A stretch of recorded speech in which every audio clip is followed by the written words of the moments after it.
point of the show is to discuss things that have gone wrong, that you've done and you've learned from. Because people out there, they're all the imposter syndrome people, like you're saying, there's three who are working in brands, whether they're in agency or client side.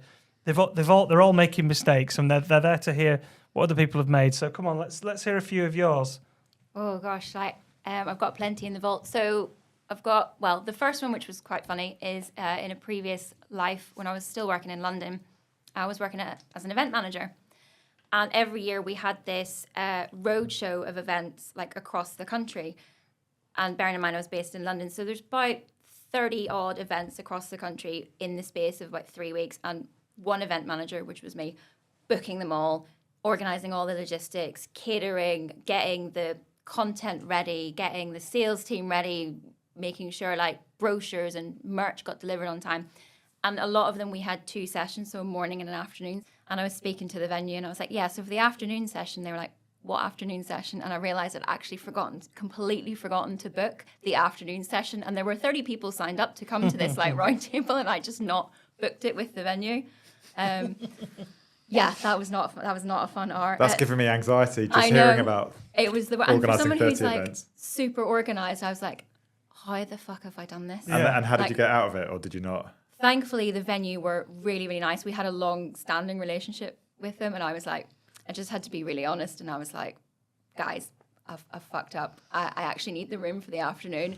And God love them, me and the event manager on site, we were like going back and forth for like an hour, and bless her, she worked so hard to kind of move other people out of different rooms so I could like cover it up. And they didn't have, I think, the full catering staff on for the afternoon, so she had to like work out a special schedule to like get me some sandwiches. Emergency trip to Pret. Yeah, exactly. Like literally, almost that was what we were looking at. And then I just like quietly was briefing the sales director, and I was like, yeah, so the afternoon session's all taken care of as well. And I just never told anyone that I'd forgotten to do it. Till today. That was a very close call. And then there's another one when you set up an automatic reminder, wasn't there? That was a good one. Yeah. So this was at my current job, where I was on site. If you're listening, readers of Prolific North. Not that I ever make mistakes, but I was on site last year at Digital City Festival, which is one of our biggest events, which will be happening again this year. And we had, again, it was one of those things where it was like at least one event every day.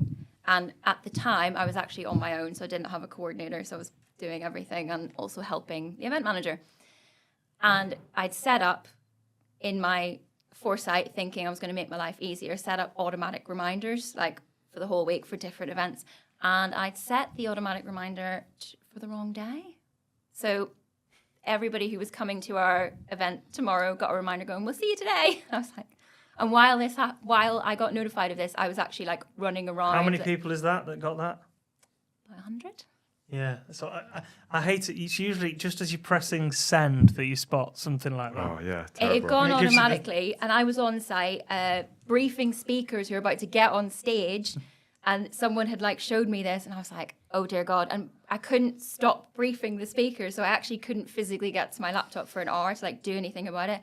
Thank God nobody turned up on the wrong day, because they'd had a previous reminder from me already. Right. And which, maybe that's a good thing. Nobody's clearly reading my comms, so maybe that is a good thing.